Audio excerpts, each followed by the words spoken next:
ശരി, നമുക്ക് ദേവനന്ദയിലേക്ക് പോവാം. ദേവനന്ദയോട് ഞാൻ പറഞ്ഞു നേരത്തെ ഒന്ന് പാട്ട് പാടാനൊന്നും തയ്യാറായിരിക്കണമെന്ന് പറഞ്ഞിട്ടാണ് പോയത്. ദേവനന്ദ, ആ പാട്ട് പാടുന്നതിന് മുമ്പ് നമുക്ക് ആ വിശേഷം പറയണോ അതോ പാട്ട് പാടിയിട്ട് പറയണോ?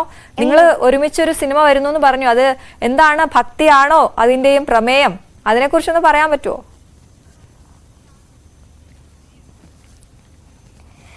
മാളിപ്പുറം 2 വരുന്നുണ്ട്, അയ്യപ്പസ്വാമിയുടെ തന്നെ കഥയായിട്ട്. അതിനു മുമ്പും ഒരു സിനിമ വരും, അതിന്റെയൊക്കെ ഞങ്ങള് പുറത്ത് വിടുന്നതായിരിക്കും. സർപ്രൈസ് ആണ്. അപ്പം എന്താ, ഞാൻ എത്ര ചോദിച്ചാലും കിട്ടില്ല എന്ന് എനിക്ക് മനസ്സിലായി. അതുകൊണ്ട് നമുക്ക് എന്തായാലും പാട്ട് പാടാം അല്ലേ? ഓക്കെ, ഞാൻ അയ്യപ്പസ്വാമിയുടെ തന്നെ ഒരു പാട്ടാണ് പാടാൻ പോകുന്നത്. അമ്പിളിക്കുമ്പിളയാതിന്റെ വൻപോലെ പറക്കാൻ പന്തളം വരുന്നൊരമ്മേ സന്തതം പോറ്റുവനയ്യനയാ പോറ്റുവനയ്യനയാ. Thank you.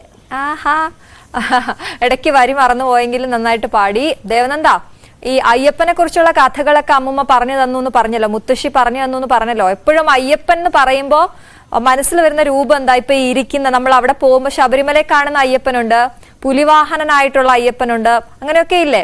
അപ്പൊ ഏത് രൂപമാണ് അയ്യപ്പന്റെ, ഏത് രൂപമാണ് പെട്ടെന്ന് ദേവനന്ദയ്ക്ക് മനസ്സിലേക്ക് വരിക ആദ്യം?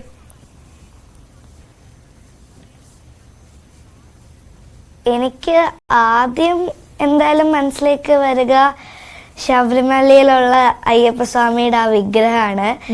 കാരണം ആദ്യമായിട്ട് ഞാൻ അവിടെ ചെല്ലുമ്പോഴും ആ വിഗ്രഹമാണ് കാണുന്നത്. അപ്പൊ എന്തായാലും എല്ലാവരുടെയും മനസ്സിൽ ആ വിഗ്രഹമായിരിക്കും ആദ്യം വരുന്നത്. ഇപ്പോഴും അങ്ങനെ ഇപ്പൊ ഈ സിനിമയിൽ അഭിനയിച്ചതിന് ശേഷം ഇതിനെക്കുറിച്ച് കൂടുതൽ അറിയാനും ഒക്കെ താല്പര്യം കൂടിയോ? അതിനെക്കുറിച്ചൊക്കെ ചോദിക്കാറുണ്ട്. ഇപ്പൊ പ്രത്യേകിച്ച് 2 വരുന്നു, അതുകൊണ്ട് കൂടുതൽ ഐതിഹ്യങ്ങളൊക്കെ പഠിക്കാനായിട്ട് തുടങ്ങിയോ?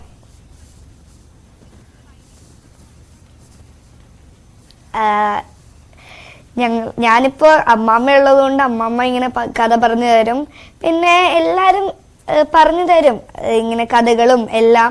പിന്നെ അഭിലാഷേട്ടനുണ്ട്.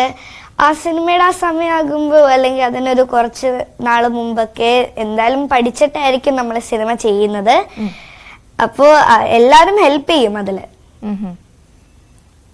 ശരി ശരി ദേവനന്ദ.